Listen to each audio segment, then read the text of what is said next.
Lunch box పెడుతున్నానండి. ఇది సొరకాయ పప్పు, సొరకాయ శనగపప్పునండి. ఇది హెల్దీ కర్రీ.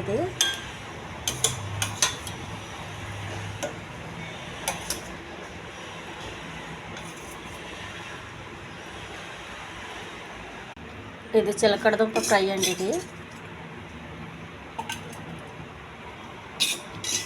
దీన్ని ఉడికించి తినే కన్నా ఇలా ఫ్రై చేసుకుంటే చాలా బాగుందండి.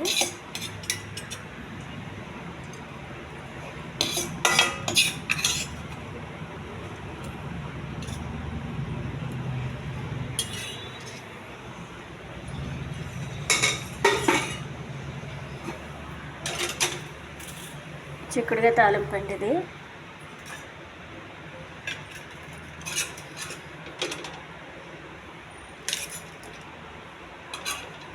ఈ గోరుచిక్కుడుగా సింపుల్ తాలింపు అండి. ఇది ఎక్కువ నూనె లేకుండా.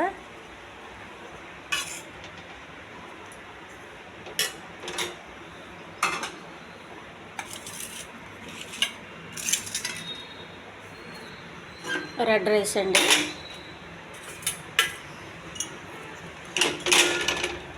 ఈ రెడ్ రైస్ చల్లగా అయినాక పొడి పొడి ఆడుతుంటుంది చూడండి. వేడిగా ఉన్నప్పుడైతే మెత్తగా ఉండి జిగురుగా ఉంటుంది.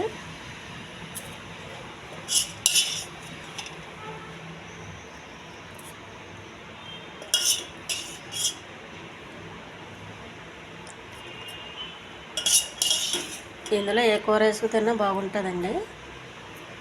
మిల్లెట్స్ అయితే వాటిని ప్రత్యేకమైన కూరలతోనే తినాలి. ఇదైతే పర్వాలేదు.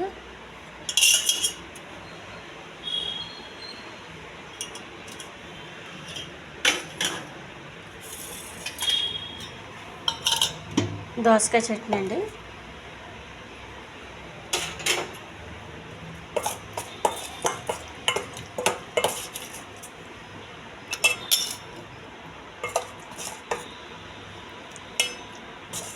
వీటన్నిటికీ నంచుకోవడానికి దోసకాయ చట్నీ.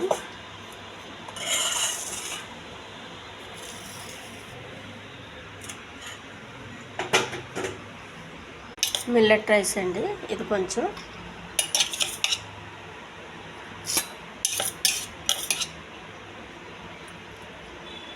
ఈ మిల్లెట్ రైస్ దోసకాయ చట్నీ కలుపు తింటే చాలా బాగుంటుంది.